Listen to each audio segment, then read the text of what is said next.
Alors, bonjour tout le monde. Merci d'être présent. Merci à la maison d'être avec nous pour cette séance sur le bac, le baccalauréat en droit à l'Université de Montréal. Je suis accompagnée de deux présentatrices aujourd'hui. Je leur demanderai d'ailleurs d'ouvrir leur caméra et micro. Donc, nous serons accompagnés de José Aspinal aujourd'hui et de Sabrina Roy, qui est étudiante en troisième année au bac en droit. Bonjour. Bonjour. Bonjour, vous Bonjour. allez bien? Oui, et vous? Parfait, oui. Donc, je vais tout de suite vous laisser la parole après quelques petites consignes de base. Tout d'abord, je vous le montre à l'instant. Tout d'abord, cette séance sera enregistrée. Toutefois, durant toute la durée de cette conférence, votre micro et caméra sera fermé, chers visiteurs. La conférence dure un maximum de 45 minutes. Et si vous avez des questions à poser, nous y répondrons vers la fin de la courte présentation. Juste à les poser sous l'icône Q et R ou Q et A. Donc, nous y répondrons de vive voix à la toute fin de cette présentation. Donc, je laisserai maintenant la parole à nos conférencières. Alors, merci Véronique de me céder la parole avec autant d'élégance. J'espère que je serai aussi élégante à vous partager ma présentation PowerPoint. Alors, j'essaye à l'instant. Attendez, ça devrait fonctionner. Ah oui, ça fonctionne. Ça fonctionne, super.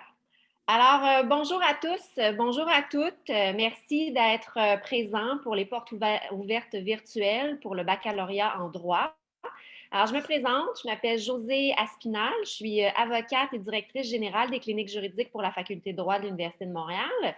J'en profite également pour présenter ma collègue, Madame Sabrina Roy, qui Bonjour. est étudiante de troisième année au baccalauréat en droit et qui va participer à l'échange aujourd'hui parce que c'est elle qui a évidemment une connaissance et un vécu très pointu par rapport aux cliniques juridiques, puisqu'elle était participante cette session-ci, même la session, je pense qu'elle vient de terminer la semaine dernière, à la clinique de propriété intellectuelle qui s'appelle la clinique Créatium. Alors, elle va pouvoir évidemment vous parler de son expérience personnelle, alors que moi, c'est plus une expérience évidemment de gestion. Donc, je vais me permettre de vous parler un petit peu des cliniques de façon générale. Puis après, on va juste avoir un échange, Sabrina et moi, sur son expérience. Je vais lui poser des questions, elle va répondre. Puis à la toute fin, bien, on va évidemment répondre à vos questions si vous en avez. Donc, je vais aller ici. Vous voyez toujours ma présentation, Oui. Sabrina, c'est toujours bon? Parfait. Oui, tout est beau. Donc, vous êtes probablement intéressés pour la plupart par le programme en droit, donc le programme de baccalauréat en droit qui se donne sur 3 ans à l'Université de Montréal. Dans le cadre de ce programme-là, il y a plusieurs blocs. Alors, il y a des blocs de cours qui sont obligatoires, des blocs de cours qui sont optionnels et vous allez également avoir des blocs de cours qui portent sur la formation pratique. Alors, il y a un bloc de formation pratique, il y a un bloc de formation pratique complémentaire et là, vous pouvez choisir une ou plusieurs activités. Il y a plusieurs types d'activités. Hein. Vous pouvez faire un stage auprès d'un juge, un stage dans un milieu communautaire, vous pouvez faire un séminaire de négociation, de médiation, etc. Les concours de plaidoirie sont également là-dedans. Et évidemment, vous aurez compris, il y a la possibilité de participer aux cliniques juridiques, à une ou plusieurs cliniques juridiques, parce que vous pouvez le faire sur différentes sessions. Alors, les cliniques juridiques existent à l'Université de Montréal depuis plus ou moins 40 ans.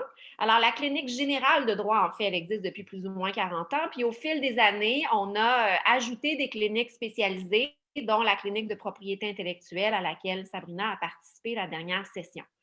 Le mandat des cliniques juridiques, c'est de fournir, comme vous vous en doutez, de l'information juridique au grand public, ce qui inclut les membres de la communauté universitaire, mais pas exclusivement. Donc, ça peut être n'importe qui. Ça peut être vous, en fait, hein, en ce moment. Vous avez une question juridique, vous ne savez pas à qui vous adresser. Vous pouvez appeler la clinique, vos parents, vos amis, peu importe. Vous pouvez les référer à la clinique. Ça va nous faire plaisir de vous aider. Il y a plusieurs cliniques. Je vais vous les énumérer, puis on va voir grosso modo qu'est-ce qu'elles contiennent ou qu'est-ce qu'elles offrent comme service. Donc, il y a la clinique générale de droit. Comme je vous dis, c'est la plus vieille, c'est la plus générale aussi. C'est celle qui permet aux étudiants de traiter des problèmes variés.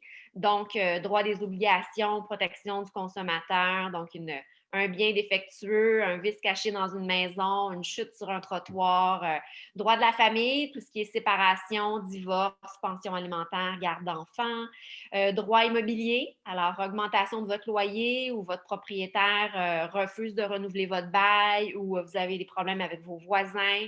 Donc ça pourrait être le genre de problématique traitée à la clinique générale de droit. Un petit peu d'immigration, un petit peu de pénal. Quand je dis pénal, là, je ne vous parle pas de droit criminel. Évidemment, à la clinique, on ne fait pas de meurtre ou de choses comme ça, mais on peut faire des contraventions, par exemple, ou des méfaits, mais des petits méfaits, on va dire ça comme ça. Il y a une clinique aussi de droit notarial pour ceux et celles qui pensent se diriger dans ce domaine. Évidemment, là, il y a des croisements avec la clinique générale de droit, mais vous pourriez être appelé à traiter de droit des personnes, donc ouverture de régime de protection, mandat en cas d'inaptitude, tutelle, curatelle, évidemment tout ce qui est question de succession, testament et d'autres domaines du droit civil, comme c'est le cas pour le droit de la famille, évidemment le droit des obligations. Ensuite, on a une clinique, celle-là est relativement nouvelle, je vous dirais 3-4 ans, clinique en démarrage d'entreprise. Elle s'appelle Garage Légal et elle dessert effectivement toutes les personnes ou les groupements d'individus qui souhaitent mettre sur pied une entreprise. Bien, justement, je dis une entreprise. L'idée, ça va être de décider ou de réfléchir à la structure corporative la plus intéressante selon les besoins du client. Alors, est-ce que c'est une société, une compagnie, une entreprise individuelle? Est-ce que c'est un organisme sans but lucratif? Quels sont les avantages, les inconvénients, etc. Puis à partir du moment où la personne a décidé effectivement de mettre sur pied son entreprise, bien, on va gérer également toutes ces problématiques ou ces préoccupations liées à la mise sur pied de cette entreprise. Alors, est-ce qu'elle a un problème avec son locateur, avec un employé? Par exemple, cette session-ci, on a un entrepreneur qui a décidé de partir un restaurant. Je sais que le timing est un peu bizarre, mais en tout cas, décidé de partir un restaurant.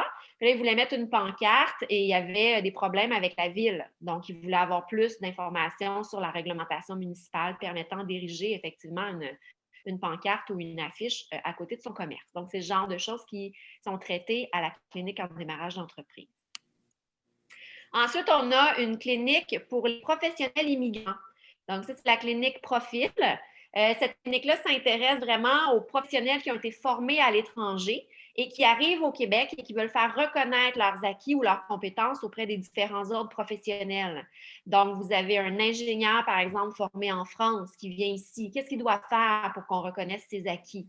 Un avocat, c'est la même chose, un médecin, un architecte, un urbaniste, donc tous les ordres professionnels, en fait, tous les gens formés auprès d'ordres professionnels à l'étranger, lorsqu'ils arrivent ici, ils ont besoin de faire des démarches pour se faire reconnaître leurs acquis, alors on les accompagne là-dedans. On a maintenant la petite nouvelle clinique, qui est la clinique de propriété intellectuelle qui a été lancée cette année. Alors, je ne vais pas vous en parler parce que, évidemment, je vais passer la parole tout à l'heure à Sabrina qui va vous en parler de long en large. Elle a été mise sur pied. En fait, elle devait être lancée au mois de mars, mais comme vous savez, la pandémie a frappé. Je pense même que le cocktail d'ouverture était le jour où la pandémie a été déclarée et ils ont levé les cours. Mais elle est partie cet automne à distance. Puis finalement, il y a 2 autres cliniques. Une qui opère ses activités en dilettante, là, ce n'est pas toujours régulier. C'est pour ça que je la mets comme une autre clinique. C'est la clinique de droit environnemental. Elle fonctionne par projet. Alors, des fois, elle offre effectivement sa disponibilité. Des fois, elle est plus en jachère, là, si je peux m'exprimer ainsi. Mais à long terme, je pense que l'idée, c'est effectivement de la faire rouler à l'année. Tout comme notre toute nouvelle clinique pour les victimes d'actes criminels qui, elle, sera lancée en janvier 2021. Alors, on vient de faire le tour de toutes les cliniques. Maintenant, ça ne veut pas dire qu'il n'y en aura pas d'autres si jamais vous décidez de vous inscrire à la faculté de droit de l'Université de Montréal. Comme vous pouvez voir, il y en a beaucoup qui s'ajoutent au fur et à mesure que les besoins se posent. Rapidement, comment ça fonctionne, la clinique, avant de céder la parole à Sabrina? Bien, c'est une clinique qui fonctionne sur double rendez-vous. Alors, le client appelle, fixe un rendez-vous. Les étudiants, généralement, c'est 2 étudiants avec un superviseur, rencontrent le client pour comprendre sa problématique, fixer les questions en litige. Ensuite, les étudiants vont faire la recherche, préparent un avis juridique, le soumettent évidemment à leur superviseur pour approbation. Puis si c'est approuvé, ben, d'abord, il peut y avoir des corrections, des modifications, mais à partir du moment où c'est approuvé, là, les étudiants peuvent rencontrer le client pour une deuxième rencontre, une rencontre de suivi, où ils vont pouvoir lui faire, en fait, lui transmettre l'information juridique demandée. Alors, ça ressemble un peu à ça, la structure. Je ne rentrerai pas dans le détail. J'imagine bien que ce n'est pas ce qui vous intéresse. Alors, ce que je veux faire maintenant, à partir de maintenant, c'est discuter avec Sabrina qui va pouvoir vous parler de son expérience réelle au sein des cliniques. Alors, Sabrina, j'ai quelques questions à te poser, mais évidemment, hein, s'il y a autre chose qui te vient en tête puis tu as envie d'ajouter quelque chose, sens-toi bien à l'aise. Donc, je te poserai la première question suivante. Qu'est-ce que vous faites à la clinique de propriété intellectuelle? Quel genre de dossiers sur lesquels tu as travaillé ou tes collègues ont travaillé? Et je dirais que c'est vraiment relatif à la catégorie de clinique dans laquelle on se trouve, mais pour la clinique de propriété intellectuelle, c'était majoritairement des cas avec des clients. Donc là, c'est sûr que c'est en ligne, donc ce n'est pas nécessairement la mesure que vous allez connaître, mais dans le fond, comment ça fonctionnait, c'est que une fois, dans le fond, la première semaine, on rencontrait un client donc en Zoom, puis on était accompagné de Caroline Joharnet, qui est notre responsable, dans le fond, de la clinique. Chaque clinique a un responsable attitré. Puis, on rencontrait le client, on était encadrés pour les questions. Puis, il faut savoir aussi que c'est des cours que vous avez à la faculté. Donc, vous savez un peu comment vous enligner selon le type de client.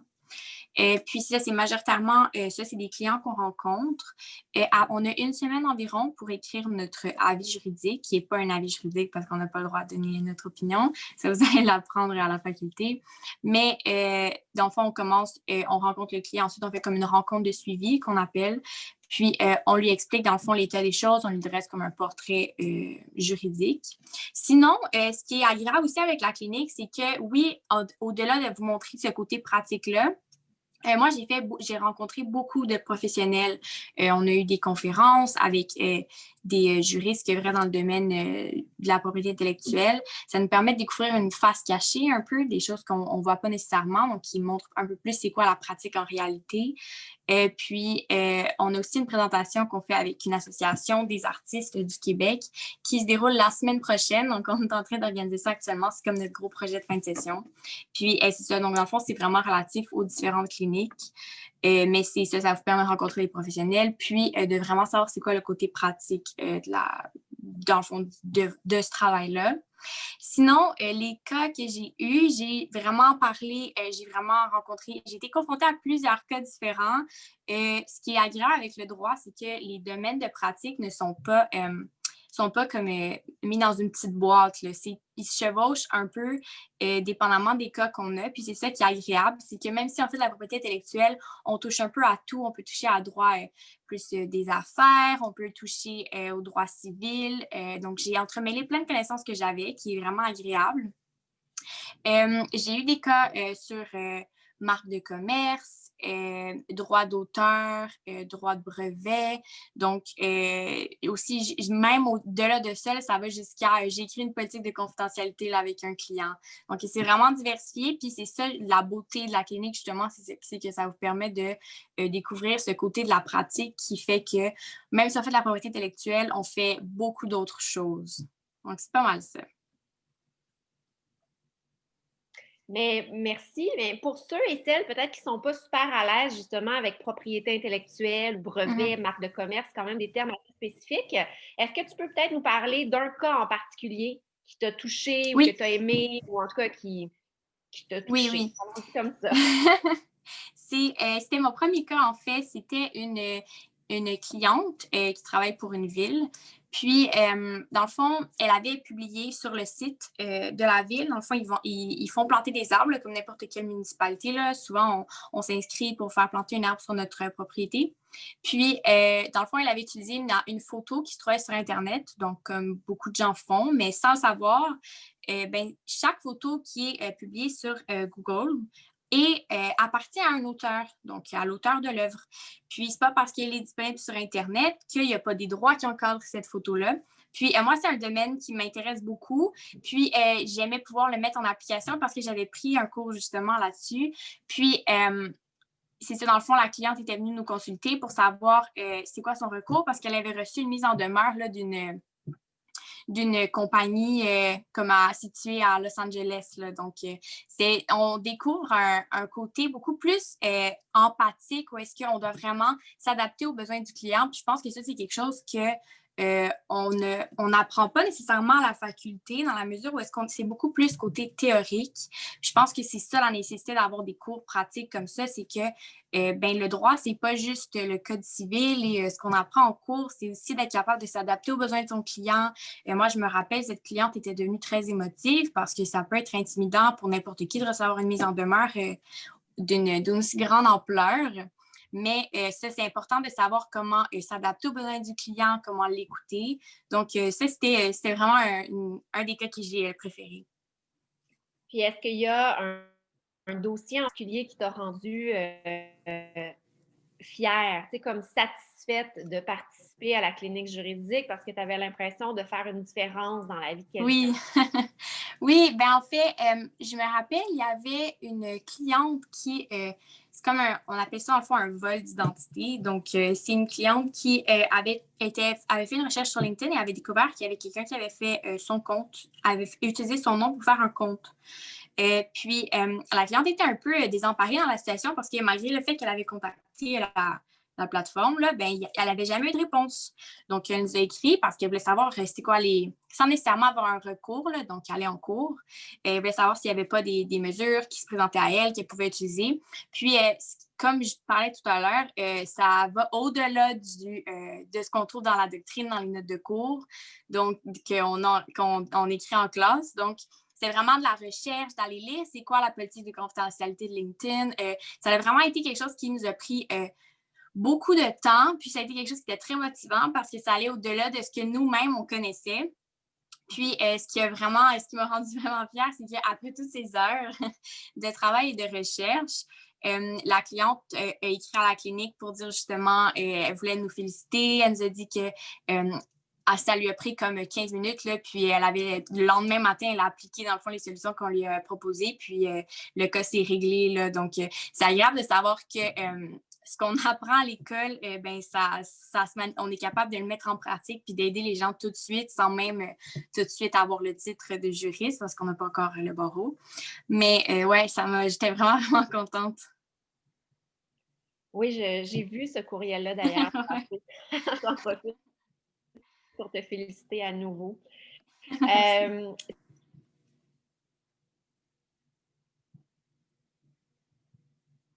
Je pense que...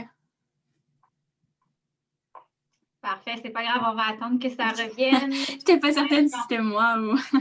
Non. L'Internet, les joies de l'Internet et du direct. J'en profite, Sabrina, pour te poser une petite question. On pose dans le QER ou le QEA dans le bas de la fenêtre. Est-ce que ces cliniques sont situées à proximité du campus? En fait, les cliniques sont directement dans la faculté. Donc, je ne sais pas si Maître Asmal voulait en parler davantage. Je pense que je n'ai pas eu la chance de travailler dans les locaux parce que c'est à distance. Mais ça se trouve dans dans le fond, c'est comme plusieurs locales là, qui sont situés. C'est la clinique, c'est comme les locaux des cliniques juridiques de l'université. Donc, c'est à proximité. Là, vous terminez vos cours, puis vous tournez à droite, puis c'est à côté. Tout à fait. Et même, j'en profite pour ajouter qu'ils sont en train de se faire rénover. Ah, alors, génial! La semaine prochaine, on commence la rénovation. Donc, ça va être vraiment de très, très beaux locaux, bien aménagés. Donc, il y a une réception, il y a des petits locaux individuels avec des salles évidemment, mais des ordinateurs, un projecteur, un écran, un tableau, etc. Donc, vous allez avoir raté ça, malheureusement, Sabrina. Pas grave. C'est agréable comme expérience.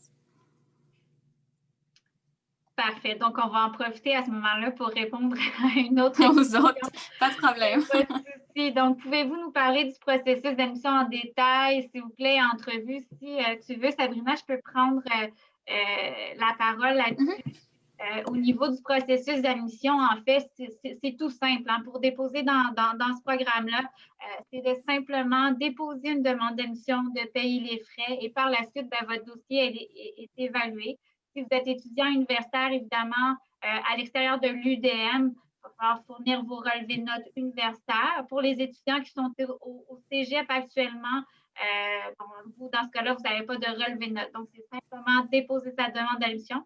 Et puis après ça, on évalue. Il n'y a pas d'entrevue ni d'examen supplémentaire. Parfait. Josée, je vous laisse la parole. D'accord. Alors, en fait, je repose la question à Sabrina.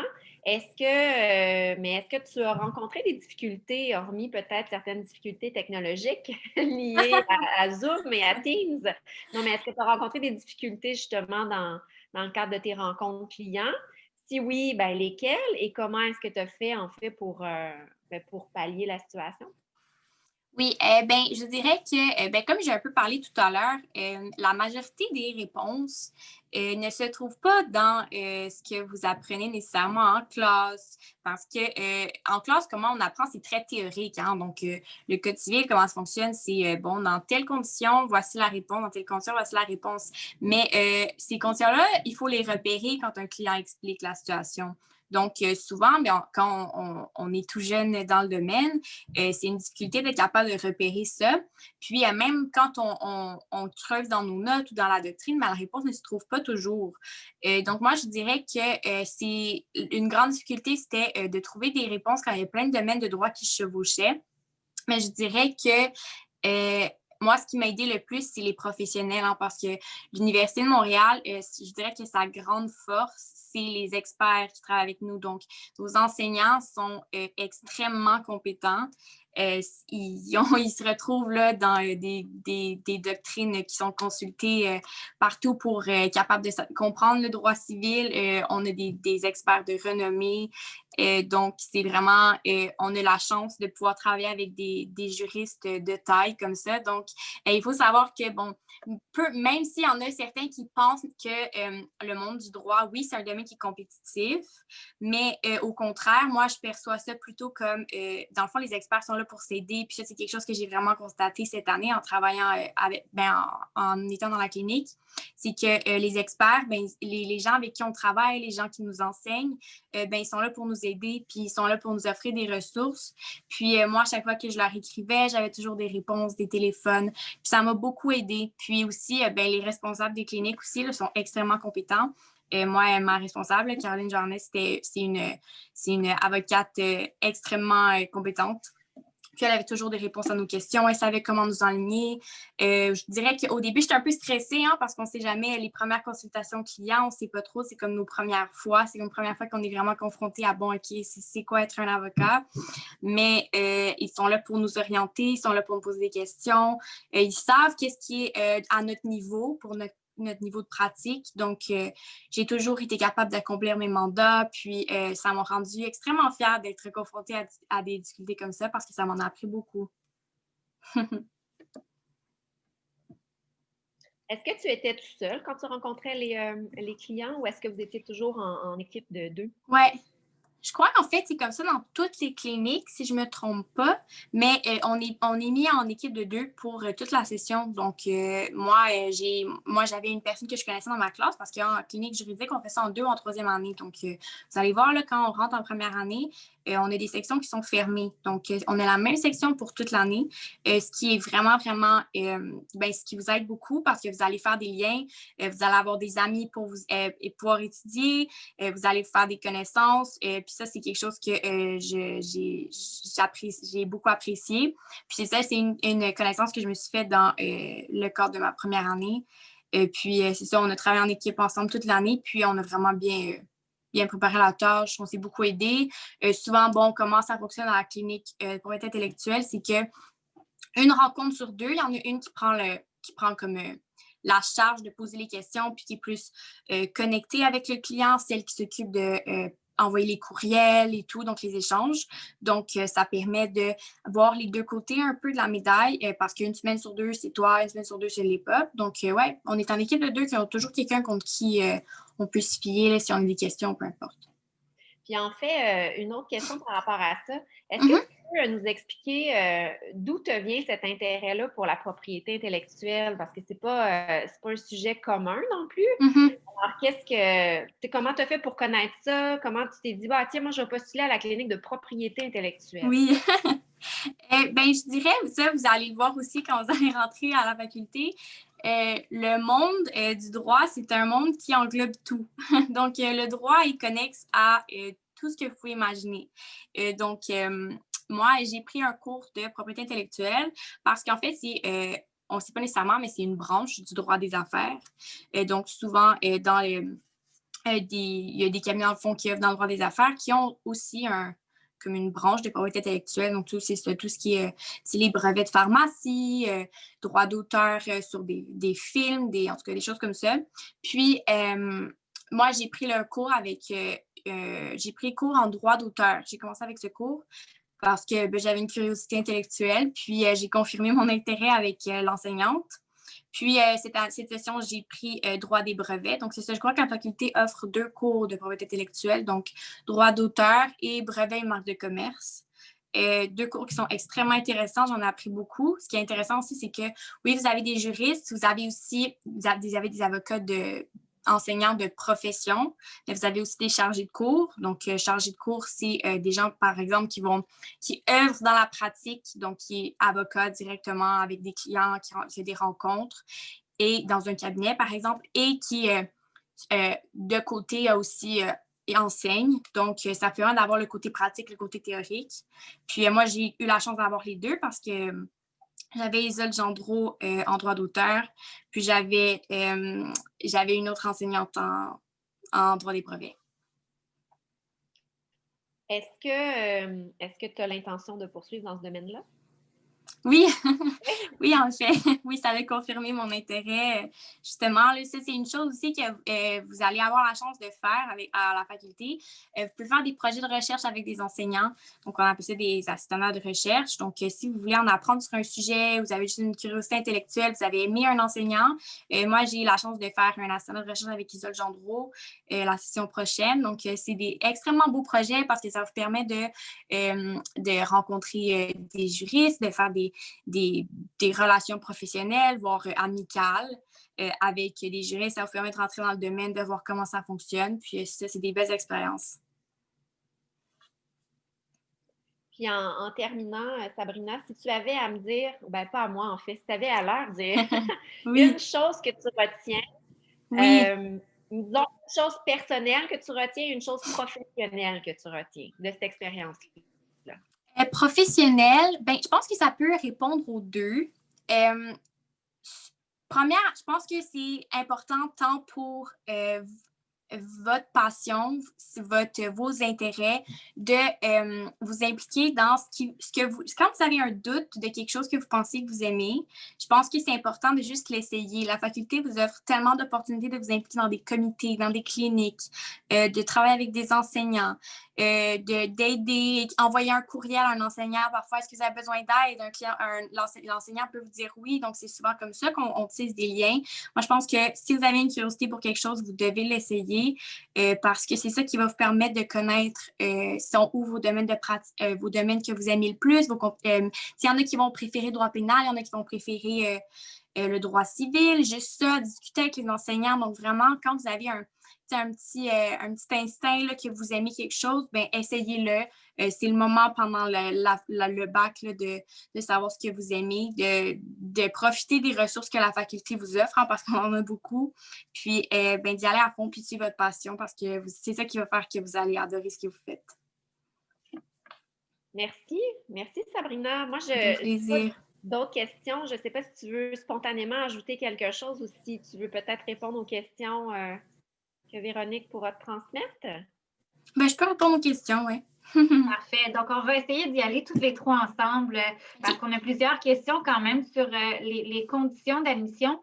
Donc, par rapport aux étudiants là, qui ont fait leurs études, qui ont déjà des études universitaires au Québec, donc pour eux, en fait, quelles sont les conditions d'entrée dans le bac en droit?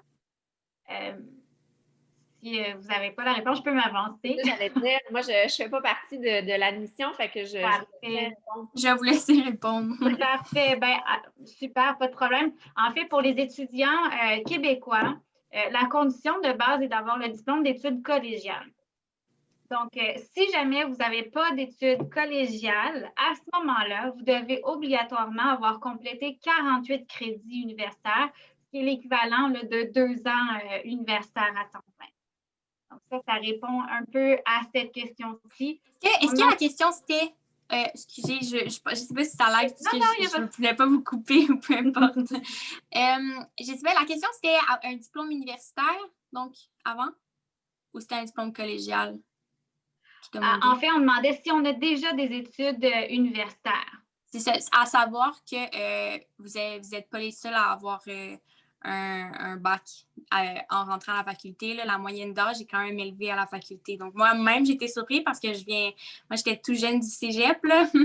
Donc, ouais, en fait, c'est même un atout parfois là, pour les étudiants d'avoir un bac avant parce que ça vous permet de déjà connaître un peu les méthodes d'études et tout. Puis sur le marché du travail, des fois, ça vous amène des compétences. Mm-hmm. Merci, Sabrina. Si je peux continuer dans cette lancée-là de conditions d'admission et de processus, on demande, en fait, pour un étudiant qui a déjà des études universitaires, on demande, en fait, quel est le GPA minimum, quelle est la cote minimum pour pouvoir entrer dans le bac en droit. En fait, comme vous savez, le bac en droit, c'est un programme qui est contingenté. Donc, on va prendre les étudiants qui ont les meilleures cotes. Pour cette raison-là, il est impossible de savoir d'avance, en fait, quelle est la cote minimum, puisqu'on prend les étudiants qui ont les meilleurs dossiers académiques. Voilà pour cette question-là. On demande également, à partir de quand vous commencez à accepter les gens? En fait, ça dépend. En fait, plusieurs agents étudient plusieurs dossiers. Donc, c'est tous des dossiers qui sont étudiés un à un. Donc, on n'a pas de délai précis. Les réponses commencent à sortir tranquillement là, pour plusieurs programmes actuellement. Ça peut aller jusqu'au mois de mars-avril. Le gros des réponses vont sortir majoritairement là, au mois de mars. Alors, voilà pour cette autre question. J'ai une autre question sur les cliniques. Bonjour, quand et comment se déroule le choix de la clinique juridique dans laquelle nous souhaitons travailler et étudier? Je peux peut-être y aller, Sabrina? En fait, tu pourras me compléter si je me trompe, là, mais les cliniques juridiques sont accessibles aux étudiants à partir de la 2e année, mais on favorise quand même des étudiants de 3e année, parce qu'évidemment, ça prend un certain certaines connaissances, qu'on va participer à plusieurs cours, etc. Mais je sais qu'exceptionnellement, en 2e année, ça peut être possible à certaines conditions. Alors, c'est pendant la 3e année, vous faites vos choix de cours et là, vous avez un paquet de cours. Comme je vous disais, il y a des stages communautaires, des stages auprès des juges, des concours de plaidoirie extra-facultaires, intra-facultaires, des séminaires de négociation, de médiation, des assistanats auprès de certains professeurs. J'en passe, là, parce qu'il y en a vraiment beaucoup. Il y a une très longue liste, vous pourrez aller voir sur le site Internet. Puis là, vous avez les cliniques. Et là, vous choisissez à quelle clinique vous aimeriez participer. Généralement, puis là, je pense que Sabrina va pouvoir compléter, mais il faut faire un choix. Là. Vous faites choix numéro 1, numéro 2, numéro 3, puis on essaye de vous donner votre choix numéro 1, en fait. Oui, en fait, comment ça fonctionne à l'Université de Montréal, c'est qu'on a beaucoup de cours qui sont pratiques, là, dont Maître Asnal expliquait. Donc, autant qu'on a des cours qui sont théoriques, là, donc des cours dont, mettons, les étudiants du cégep sont habitués, là, c'est des cours magistraux, majoritairement. Puis, d'un autre côté, à chaque session, ou presque, je pense que ça passe à la 2e session de la première année, on commence à avoir des cours plus pratiques. Donc, ça s'appelle habileté de juriste, là, donc...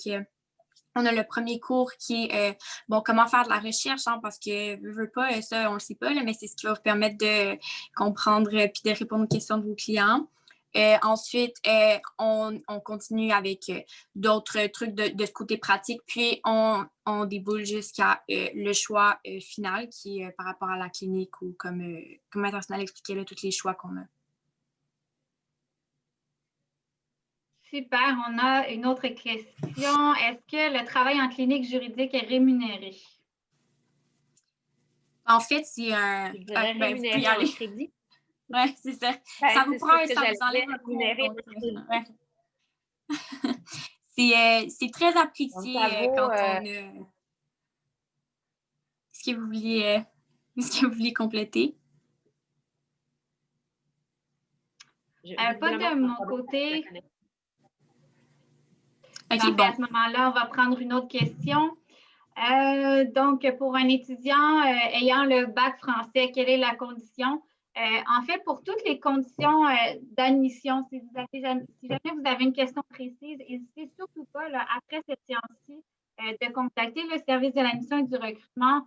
Je vous ai mis le lien dans le clavardage. Donc, ils sont disponibles du lundi au vendredi par téléphone, courriel et clavardage. Donc, n'hésitez surtout pas. Si je peux me permettre de répondre rapidement à cette question-là, pour un étudiant français, en fait, on lui demandera simplement d'avoir le bac français qui est équivalent au cégep là, à notre diplôme d'études collégiales. Voilà, donc on va aller voir s'il y a d'autres questions. Si le droit médical m'intéresse, est-ce qu'il y a une façon de m'orienter vers cela à l'UDM? Oui, il y a plusieurs cours. Le droit médical, ça va être de la responsabilité. Donc, ouais, je ne sais pas si vous voulez répondre. On peut, le bac en droit, vous allez pouvoir vous orienter dans plein de choses après si vous voulez. Là, au contraire, ça ne restreint pas vos choix de profession après, là, même qu'il y a des grands cabinets qui offrent ce genre de services-là, ou des petits, des moyens. Donc, c'est pas quelque chose qui va vous restreindre. Au contraire, ça va vous ouvrir beaucoup de portes. Tout à fait. Je seconde, en fait, ce que Sabrina vient de dire. Aussi étrange que ça puisse paraître, hein, le droit et la médecine ont beaucoup de synergie. Responsabilité médicale, c'en est, mais il y a aussi des enjeux de gouvernance dans les hôpitaux, des enjeux éthiques dans les hôpitaux. Alors, c'est vraiment des domaines qui sont en synergie et la faculté, c'est ça. Donc, va offrir sur une base régulière des cours à cet égard-là. Donc, gouvernance, éthique, déontologie, responsabilité médicale. Puis même, c'est possible, dans certains cas, d'aller faire des cours dans d'autres facultés, puis faire créditer comme option. Alors là, il y a vraiment... c'est ouvert. C'est vraiment possible d'aller chercher des cours un peu partout. Super, merci. On a encore quelques minutes pour répondre à des questions. Donc, Laurence pose comme question, est-ce qu'il faut avoir pris certains cours au choix pour accéder à une clinique en particulier, comme le cours sur le droit du brevet pour accéder à la clinique de propriété intellectuelle? Bien, en fait, actuellement, c'est pas un prérequis, mais ça pourrait l'être à partir du moment où parce que ça, je parlais avec Isole l'autre jour par téléphone, je sais pas si, mais ça pourrait être un prérequis, mais c'est pas nécessairement en brevet, ça peut être droit d'auteur, mais ça, c'est juste pour la clinique Creatium, parce que c'est une clinique qui est vraiment spécialisée en propriété intellectuelle, donc ça facilite vraiment la consultation avec un client, puis ça vous sauve du temps, donc c'est quelque chose qui coûte très cher, là, qui vaut très cher à la validité du temps parce qu'on a beaucoup de choses à faire. Donc, c'est ça. C'est juste pour avoir plus de connaissances puis vous sentir plus à l'aise à répondre aux clients. Généralement, de toute façon, si c'est votre intérêt, bien, vous allez avoir pris le cours probablement naturellement qui va vous mener après ça à la clinique. Exact. Par contre, si vous voulez essayer de pratiquer dans une clinique sans avoir les préalables qui sont souhaitables ou requis, ou en tout cas sans être obligatoires, bien, il y a toujours la clinique générale de droit. Elle, vous allez avoir fait les cours obligatoires de toute façon en droit civil, responsabilité, etc. Fait que celle-là, elle est plus ouverte en fait parce qu'elle est moins spécialisée. Génial. Donc, on va y aller avec une autre question. Est-ce qu'on peut poursuivre en common law à l'UDM après le bac? Oui, ben, je ne sais pas si vous voulez compléter la réponse, là, mais en fait, comment ça fonctionne? Cette année, et ça fait quelques années que c'est comme ça, vous pouvez faire votre bac, donc bac régulier, puis vous pouvez, dans le fond, tout faire vos cours. Vos cours obligatoires dans les 2 premières années. Puis ça, c'est important de le savoir parce qu'il y en a qui ne le savent pas. Vous faites pendant vos 2 premières années, vous faites vos cours obligatoires, puis vous pouvez compléter votre dernière année en faisant votre JD. Qui va, dans le fond, être la common law, mais vous pouvez aussi le faire après le bac. Donc, c'est une option. Il y en a qui préfèrent compléter la 3e année en faisant tous les cours du barreau là, pour faciliter l'admissibilité et la réussite de l'examen. Mais il y en a qui préfèrent faire le JD, donc c'est vraiment relatif. Vous pouvez le faire après ou pendant. Voilà. Super. Donc, on va prendre une dernière question en raison du temps qui nous reste. Dans le bac en droit, est-ce qu'il y a beaucoup d'étudiants anglophones? Oui, il y en a. Il y a des anglophones, francophones. Non, il y a beaucoup de diversité, là, je dirais, il n'y a pas de... Super. Si je peux ajouter un petit détail par rapport à ça, si jamais vous avez fait votre cégep ou vous avez fait vos études en anglais, évidemment, vous allez devoir soumettre une preuve de connaissance du français. Si par contre, vous avez fait au moins 5 années d'études, par exemple au secondaire en français, à ce moment-là, vous pourrez demander une dispense. Puis c'est pas parce que vous avez eu des études antérieures en anglais, par exemple, que c'est impossible là, de faire un bac en français. Là. Il y a beaucoup d'étudiants qui font ce step-là là, de faire le bac de droit en français parce que c'est notre droit, c'est un droit qui est civil majoritairement. Là, donc, c'est important c'est sûr que c'est pertinent parce que, mais quand vous faites vos lectures, vous pouvez lire en anglais, en français. C'est plus les examens, là, souvent, qui sont remis en français, mais... Il peut y avoir des dérogations pour les examens et les travaux, mais uniquement pendant la première année. C'est conditionnel, là, il y a des conditions. Fait que je préfère ne pas dire là, que c'est possible de tout faire en anglais. C'est pas vrai, c'est pas le cas. C'est vraiment une université francophone, une faculté francophone. Mais il y a plein d'anglophones et allophones qui naviguent à travers le baccalauréat sans difficulté outre mesure. C'est un coefficient de difficulté un peu plus élevé. C'est la première année, c'est de l'adaptation. Après ça, c'est toute seule. Là. Exact, c'est ce que je comprends aussi. Eh bien, merci beaucoup, Madame Aspinall, Sabrina, pardon, de votre présence. C'était fort agréable. Merci beaucoup.